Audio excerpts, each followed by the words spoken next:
ასოციაციაზე. მაგრამ მაგას თავი დავანებო. სტრასბურგმა თქვა სასამართლოზე. მე არ არის ილუზიები, არა ლევან მურუსიძის მიმართ. მე უსამართლობას ლაშა ნახეთ, ლაშა რაც მოხდა. უსამართლობას ვაპროტესტებ ახლა. ქართული ოცნების პრესსამსახურის კონსულტანტი, PR კონსულტანტი იცავთ, აი რასაც ახლა აქ აკეთებთ, რასაც უკვე ნახევარსად ლევან მურუსიძის ჭყალებს შევსოთ გაправებას ცდილობთ. და რა გასაправებელი, რა? აი რასაც თქვენ ყვებით? მე თქვენ შეიძლება გაგაправოთ გირგულანის მკვლელობაში? ხო ვერ გაგაправოთ? სულ სხვა თემაა. ეს არის დემაგოგია. მე არ შოშე არ ვარ გირგულანის. დემაგოგია, იცით რა ის?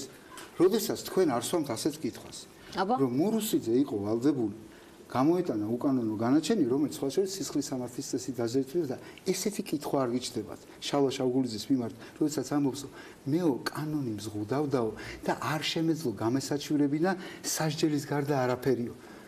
ბიჭო, უკანონო საჩივრის არ დამწერი, უკანონო განაჩენს როგორ ითხოვ, მან ვერ გაბედა. ჩვენ გვაქვს შედეგი. მან ვერ გაბედა. შედეგი გვაქვს. შედეგი და ეს შედეგი ვინ დააყენა? გამარჯვებულებს კითხებს თითქმის აღარ უსვამენ ასეთ საქმეებში, არც ასამართლებენ როგორც ტესტი განცნობილი გამოთქმა. ეს შედეგი დააყენა იმ ხელისუფლებამ, რომელმაც დაგეგმა. დიახ. ჯერ მოკლა. მერე სარცაჯულება გაამრუდა. მერე თავზე დაახია სამართალი ქალო, მერე შეიწყალა და გამოუშვა ეს პროცესში ერთ-ერთი ელემენტი იყო თუ არა მურუსიძეც. და მურუსიძე ამ საქმეში სხერპლი არ იყო სხერპლი, როგორ შეიძლება მურუსიძე იყოს სხერპლი? რა სისულელია?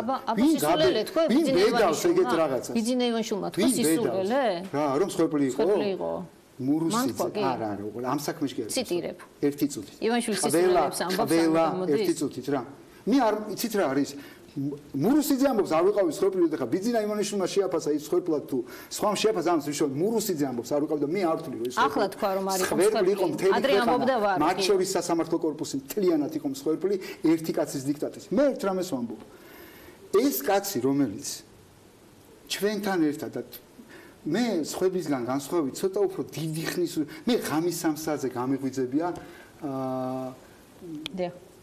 შალვა შავგულიძე ერთ-ერთი ჩვენი პოლიტიკური თანამებრძოლის დაკავების დროს და მიმიყვანია პროკურატურაში. მე სხვა გამოცდილება, ჩემთვის 100-ჯერ მძიმეა და უსამართლობას რო ვაკრიტიკებდი და ვებრძოდი მაშინ, ეხლაც მაწუხებს უსამართლობა, როდესაც რეჟიმის შემოქმედები, კვლელები და მათი გამправებლები ადამიანს, რომელსაც არაფერი არ შეეძლო, ერთი რიგითი ჭანჭიკი იყო სისტემაში, ისინი მას ეძახიან მკვლელს და ამაში ხელს უწყობს ადამიანი რომელიც ჩვენს ხარეს იყო ეს როგორ შეიძლება ეხა ემოციის გარეშე როგორ შეიძლება დადო მე თავაზობთ ერთ რამეს რა თქვენ ხართ კვალიფიციური ჟურნალისტი ძალიან